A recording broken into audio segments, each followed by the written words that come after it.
Welcome to our channel. At 1,000 subscribers, we will post a special series of videos for you. Enjoy watching. The stars looked sick that night.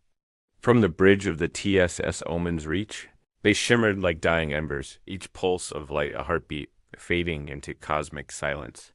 The nebula ahead wasn't part of any mapped corridor, yet its crimson tendrils reached far beyond what navigation charts could explain.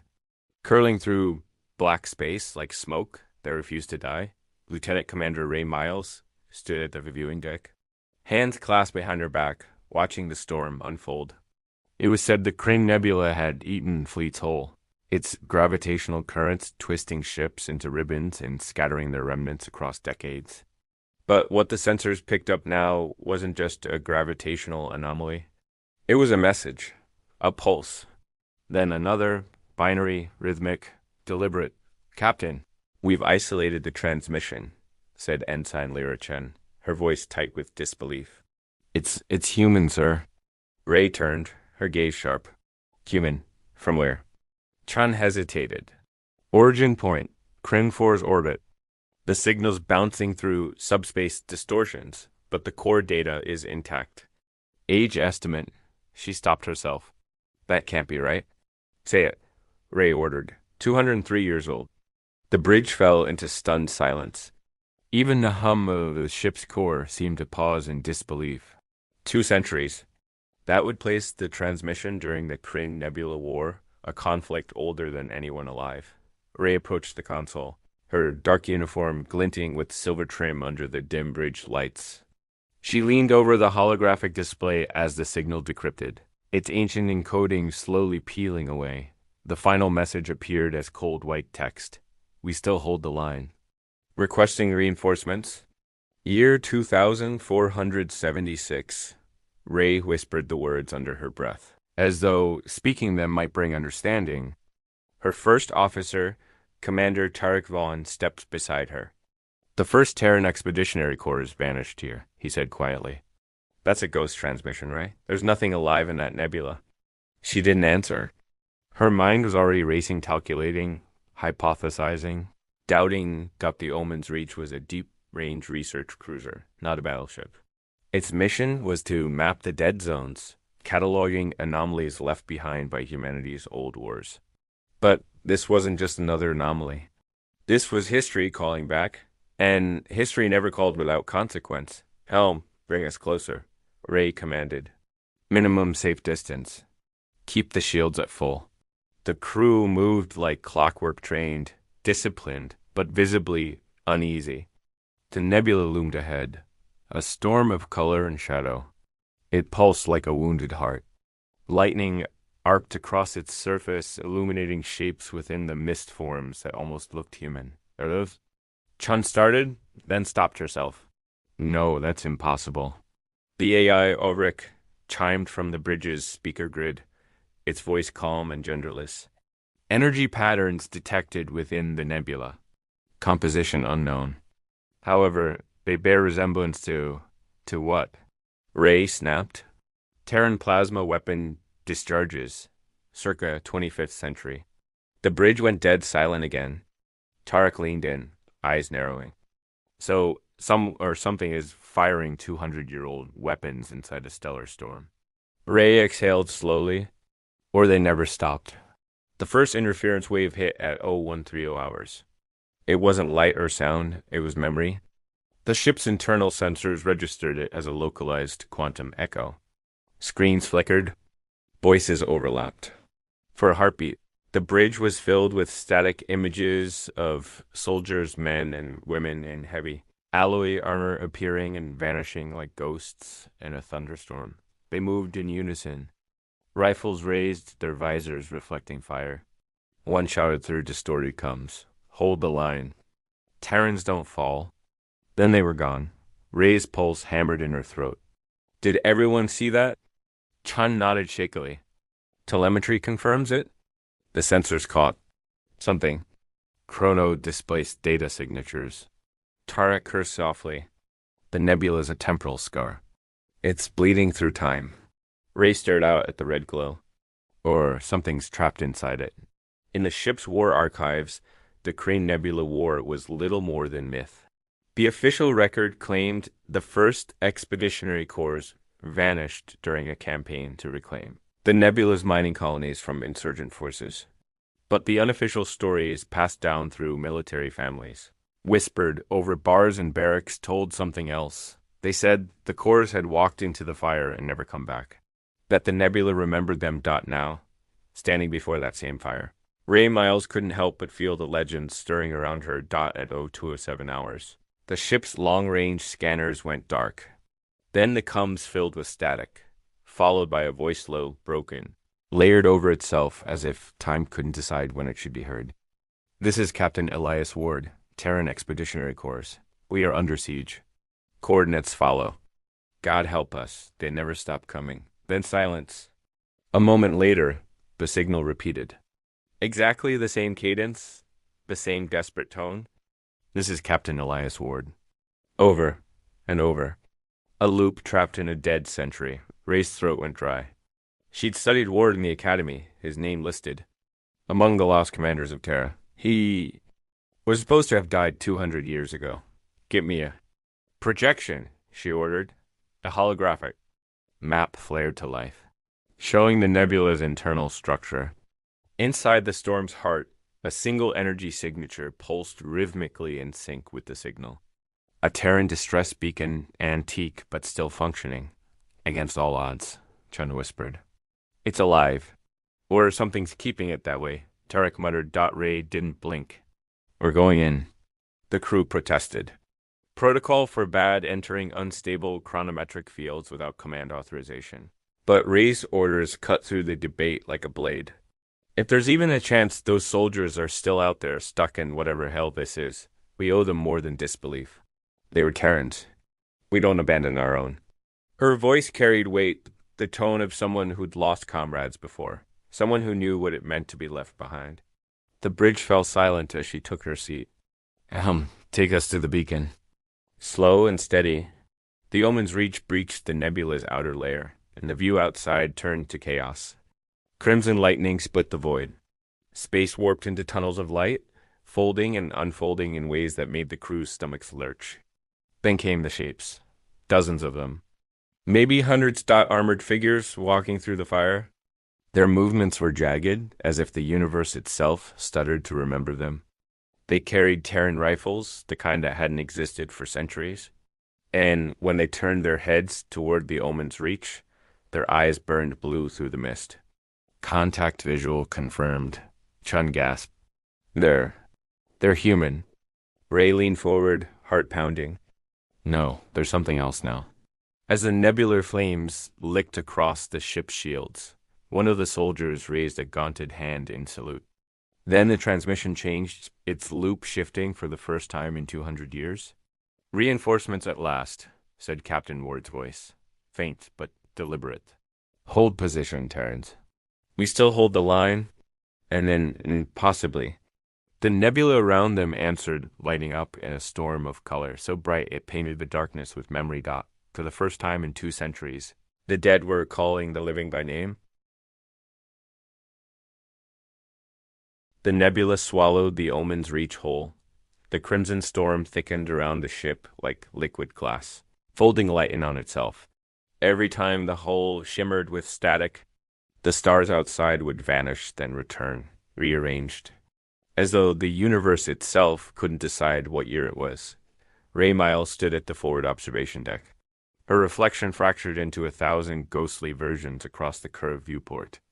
Each one seemed to move a split second out of sync. The chronometric turbulence was worsening. Hull integrity stable, reported Chief Engineer Zaid Ortega, his voice uneven. But the dimensional pressure is rising. If we stay in here too long, time around the ship will start to fracture. Define fracture? Ray said. Meaning, Zaid replied grimly. Parts of the ship could be operating in different minutes. Or centuries. That earned him a nervous glance from the crew, but Ray stayed calm. Her voice, low and steady, had always anchored the bridge in chaos. We only need to be here long enough to reach the beacon, she said. Then we find out what's been screaming through 200 years of dead space. The beacon was nested deep within the nebula's heart, a pulse of blue light flickering inside a valley of floating debris. The remnants of battles long past drifted there, shattered hulls, twisted armor plating. The skeletal remains of Terran ships, long forgotten by any database. Each wreck was marked with the insignia of the first Terran Expeditionary Corps, Tarek Vaughan. Ray's first officer leaned over the scanner feed. These vessels predate the second expansion. They shouldn't even exist anymore. Orc, the ship's AI, responded in its measured tone. Correction, they do exist, Commander. Temporal analysis indicates the wrecks are fluctuating between existence and non-existence every 4.3 seconds. Meaning, Chan asked softly. Meaning, the AI said, time is undecided whether they're dead. The crew fell silent at 0300 hours. The Omen's Reach deployed a landing skiff squad Alpha 3 to the surface of Kryn 4, a world swallowed by the nebula's temporal field. Ray led the team herself.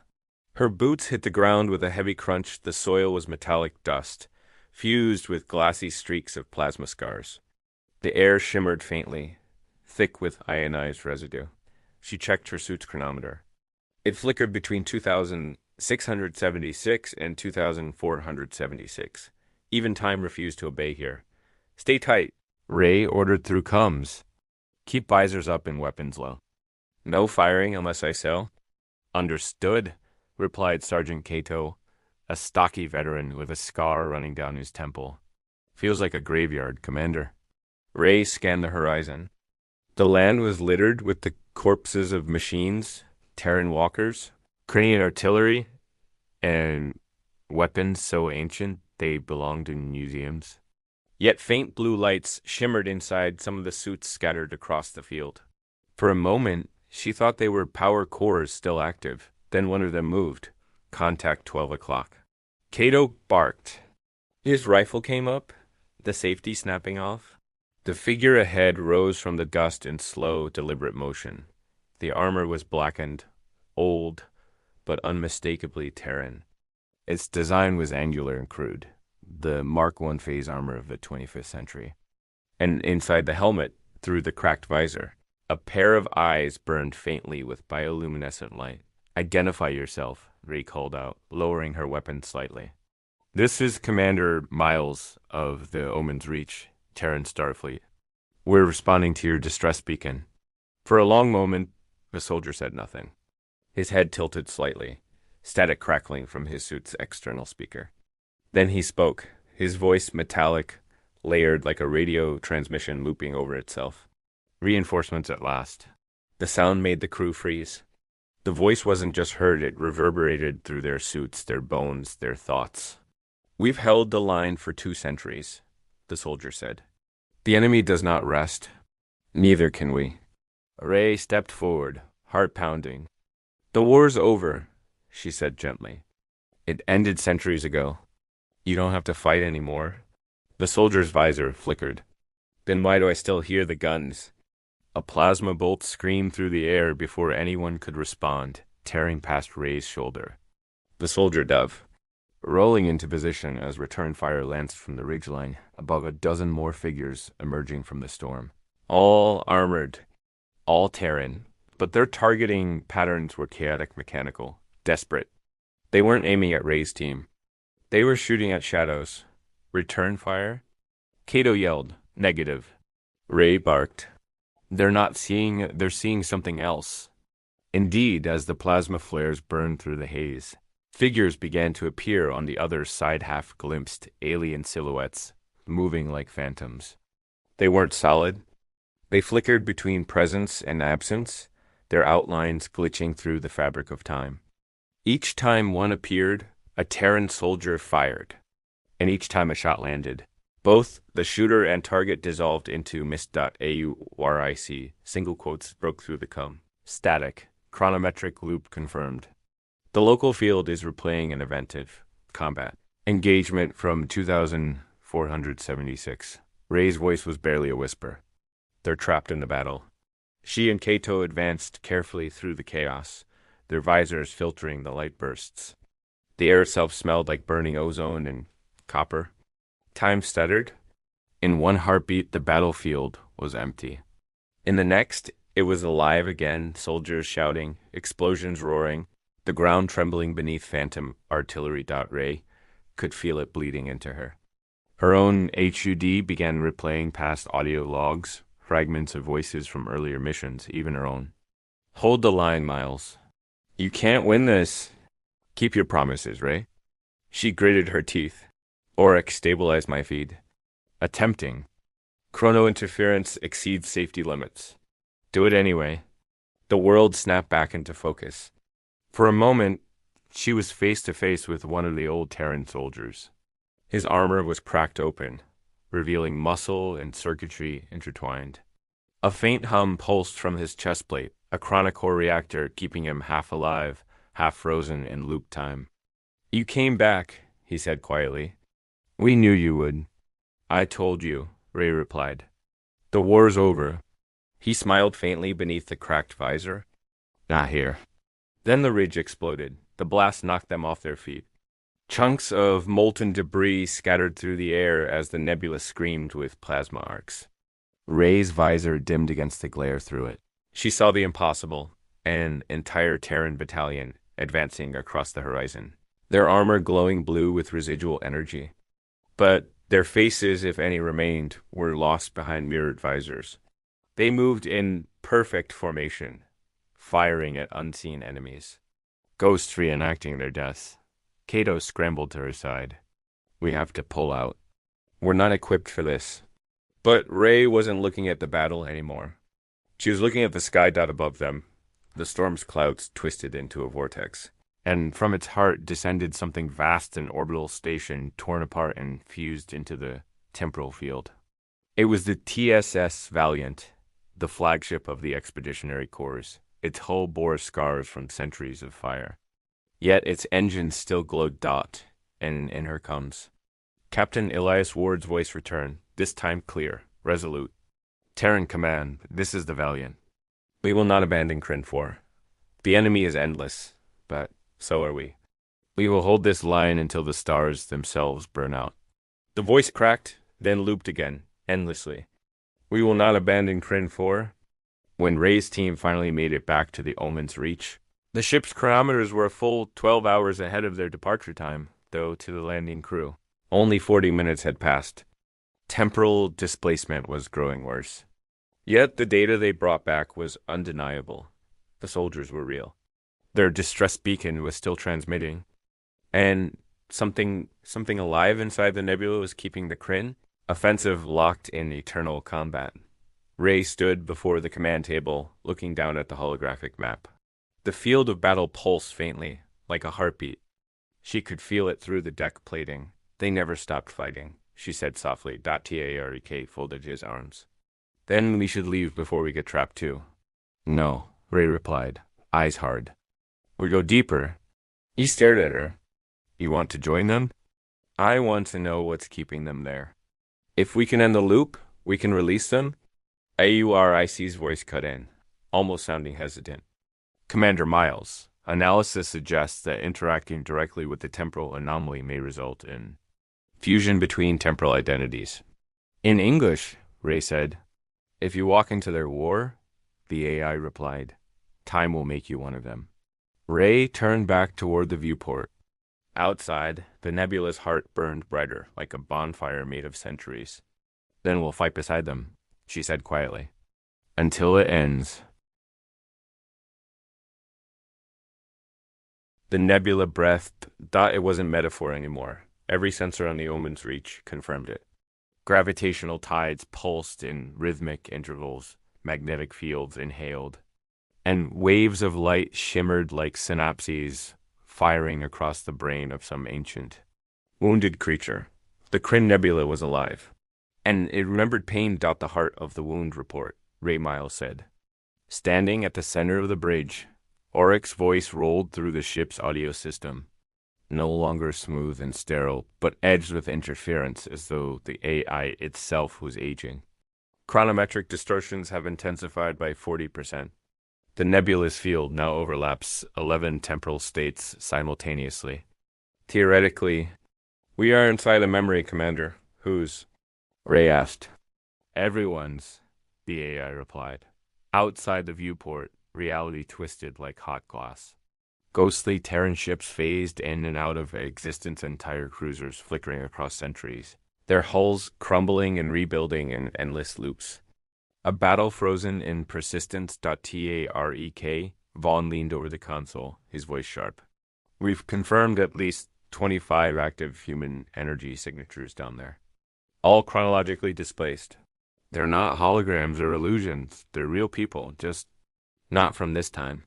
Then they're suffering, Ray said. And we can't leave them like that. Descent the second expedition launched at 0700 hours. This time, the team carried chrono-sync modules experimental tech designed to align temporal frequencies within high variance fields. In simple terms, they were about to synchronize with ghosts. The descent capsule broke through the crimson haze, its hull glowing from friction. Inside, every breath felt heavy, as if time itself resisted their entry. Check in, Ray said. Alpha 3 green, Tato replied.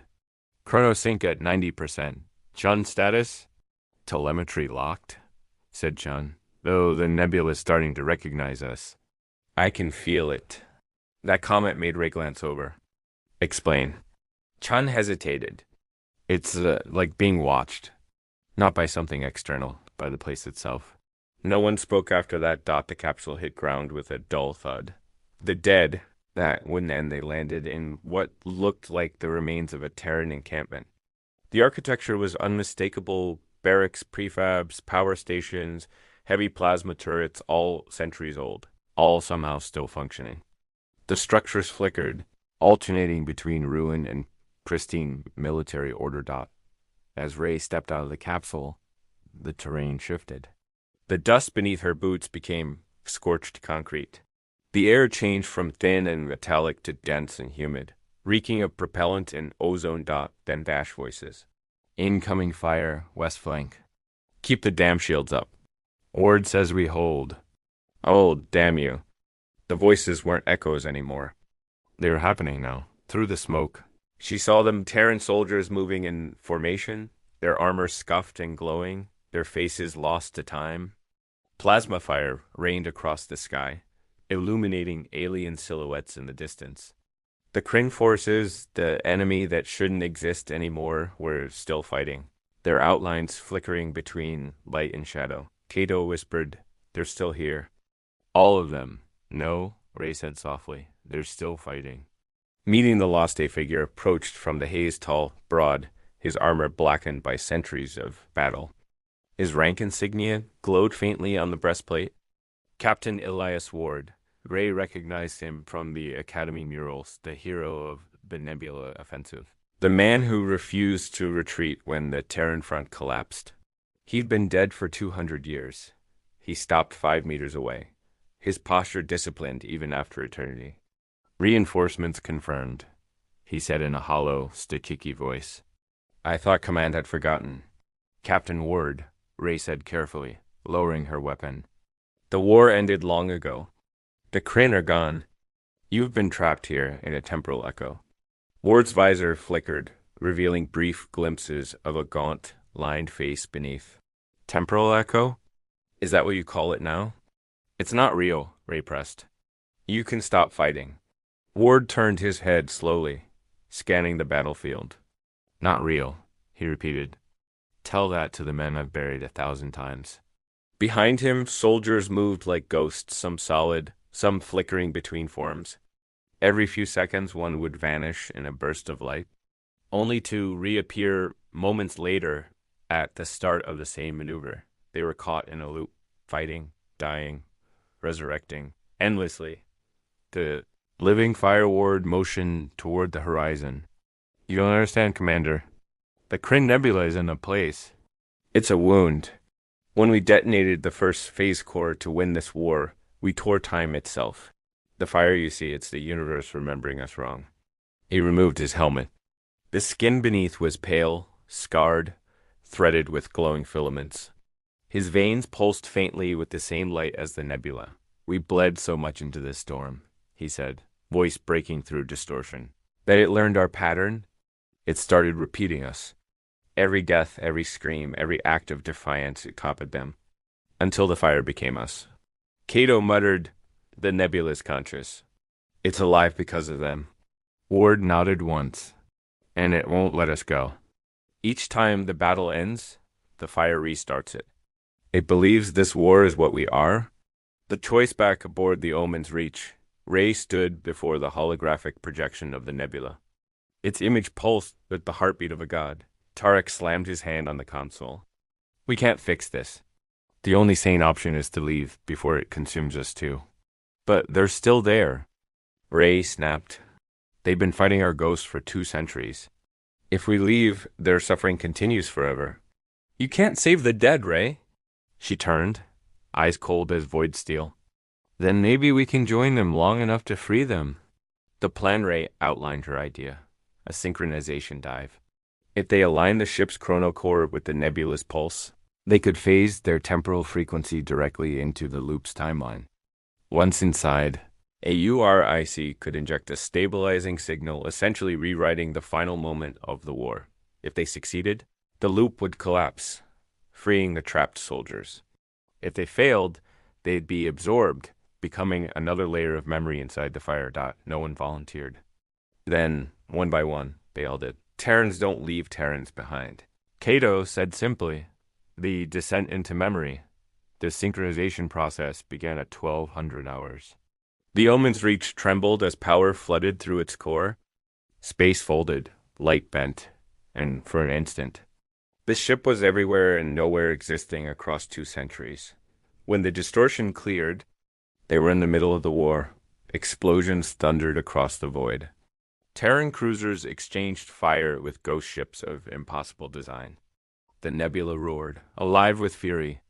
The crew watched in awe and terror as ancient vessels, the Valiant, the Endeavor, the Saberfall fought once more. Ray stood on the bridge, surrounded by flickering images of long-dead soldiers moving among the living. "Orcs, start the signal." "Synchronization at 70%, said the AI. "Warning, the nebula is adapting." "How?" "It's learning you, Commander." The fire remembers. The bridge lights dimmed. A pulse of energy rippled through the ship, then through her mind. Ray gasped as memories not her own flooded in. She saw the Kryn War firsthand, the desperate last stand, the detonation that ripped time open. The cries of soldiers who knew they'd never leave.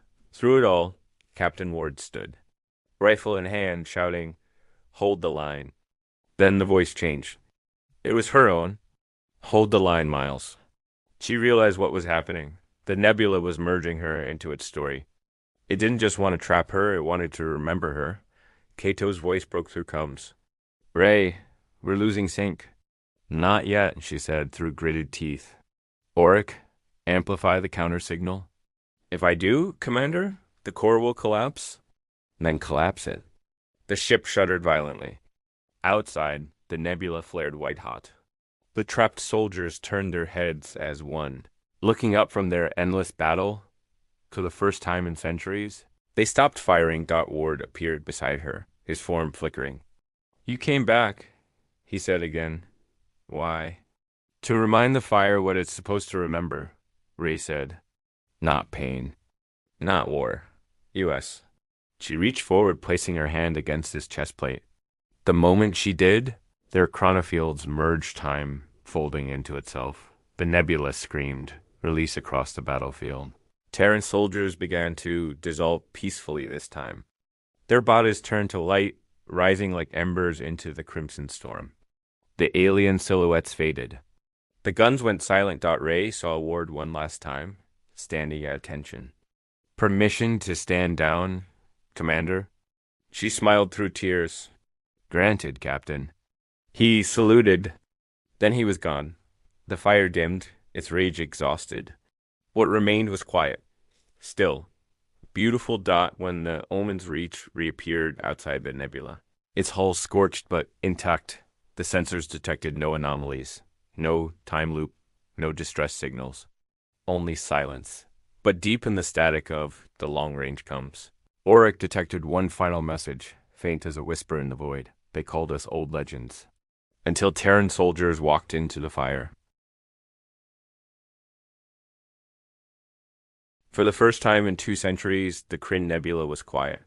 The crimson storms had faded into a dim aurora that shimmered like dying embers, washing the void in haunting beauty. The wreckage of war millennia-old hulls, drifting weapons.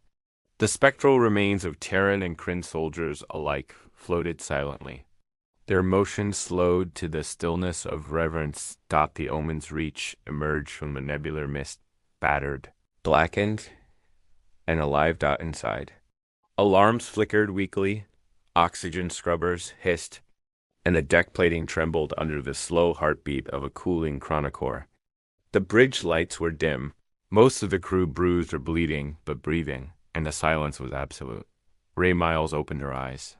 For a moment, she thought she was still in the loop, still burning in the eternal fire. But the air was different. It was calm. The static was gone. The ship was no longer caught between seconds. Orcs' voice broke the quiet, thin and distorted, but alive. Commander Miles, synchronization complete. Temporal loop dissolved. The field has stabilized. The war is over. Ray exhaled, her breath shaky. All hands. Status report.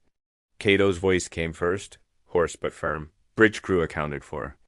Engineering reports damage to the reactor housing, but no critical leaks.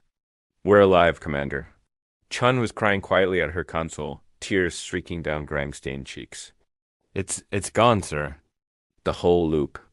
It's just stars now? Ray looked up. Through the viewport, the nebula had transformed. No longer crimson and violent, it now shimmered with soft gold and violet hues, like dawn breaking across infinity. It pulsed slowly, peacefully, its light folding outward into the dark. It wasn't a wound anymore. It was a monument. The ghost of Victoria Tarkvon limped into the bridge, his uniform scorched and torn. You realize, he said, we just rewrote history. There'll be no record of the Kryn Loop now. No ghosts, no battle, no ward. To the archives, it'll look like the war simply ended. Ray nodded slowly. Then maybe that's how it should be. He frowned. After everything they endured? You'd let them be forgotten? She turned toward the window. Beyond it, faint lights shimmered across the nebula's surface, tiny flickers, like stars being born. Each pulse matched the biometric pattern of human life signs. They're not gone, Ray said quietly. They're part of it now.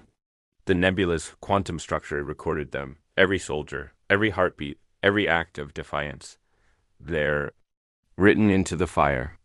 AURIC's sensors confirmed it. The nebula's energy lattice exhibits structured modulation. It is transmitting low-frequency chronosonic waves encoded human neural data. In essence, Commander, it's remembering them. Ray's throat tightened. The fire remembers. The message in the ashes when the omen's reach descended to Kryn IV's surface again. The battlefield was gone. No ruins. No corpses. No flickering soldiers trapped in loops. The land was clean, barren glass plains stretching to the horizon, glowing faintly with residual chronometric light. In the center of the field, the soil was scorched black in a perfect circle. At its heart stood a single object, a Terran flag, its fibers fused with chronoplasmic residue, glowing faintly with red and blue light. The sigil of Earth still visible through the burn. Ray approached it slowly, the wind whispering across the glass. The chrono readings were strange. The flag existed simultaneously in multiple temporal frames, flickering through versions of itself, old, tattered, new, pristine, then ancient again, and carved into the ground beneath it in crisp Terran standard. Were words that hadn't been there before. They called us old legends until Terran soldiers walked into the fire. No human hand could have carved it. The lines were fused at the molecular level. The nebula itself had written the words. Ray knelt beside the inscription, her gloved fingers brushing the glassy surface. They did it, she whispered. They finished it. Cato stood behind her. Then who carved the message? Ray looked up at the sky, at the shimmering aurora above. Maybe They did. Maybe they wanted us to know we made it back. The broadcast back aboard the Omen's Reach, the ship's long-range transceiver came back online. Its first automatic transmission to Terran Command carried 200 terabytes of chronometric data proof of the loop, the soldiers, and the fire that had become sentient memory. Hours later, the reply came to Commander Ray Miles and the crew of the Omen's Reach. You are to be commended for exceptional service to the Terran Starfleet. Your findings regarding the Kryn anomaly will be classified under the highest encryption protocols. The event is to be recorded as a successful stabilization mission. The existence of the first expeditionary course remains unverified. Welcome home. Ray read the transmission twice. The words felt hollow. Sanitized. She closed the message and looked around the bridge. Her crew was silent, each face lit by the golden reflection of the nebula outside. They'll never know, Chen said softly. No one will believe it. Ray smiled faintly. They don't have to. She stood, shoulders squared, and gazed into the endless fire. Some stories don't need to be told. They just need to be remembered. Epilogue. The fire that learned decades later. Starship navigators still charted the Kryn Nebula as a hazard zone, too unstable for travel, too unpredictable to map. But those who drifted close enough on quiet nights swore they could hear something through the static of their coms. Not words exactly, more like echoes of voices, layered through time, laughter, battle cries. Command shouted in Terran Standard. And always at the end, a whisper carried through the electromagnetic hum. Hold the line. Scientists dismissed it as atmospheric interference. Pilots called it the choir of Kryn. But veterans, those who'd seen real war, knew better. They'd sit in silence, listening to the ghostly cadence of soldiers fuse to fade. And when the light of the nebula reached their viewports, shimmering gold and blue, like armor under plasma fire, they'd raise their glasses and whisper a salute. To the legends who walked into the fire. Final log, Commander Ray Miles. We came to study a wound and found a heartbeat. We came to find ghosts and found ourselves. The nebula doesn't burn anymore. It glows. It remembers. And somewhere inside that endless light, I know there's still standing watchword. His men, all of them, guarding the peace they bought with eternity. They called them old legends. But legends never die. They just wait for someone brave enough to walk into the fire and remind the universe why they mattered. End transmission. Epilogue image. Implied scene. A lone Terran ship drifting past the now golden nebula. Its hull reflecting light that forms the faint outline of human silhouettes saluting from within the fire.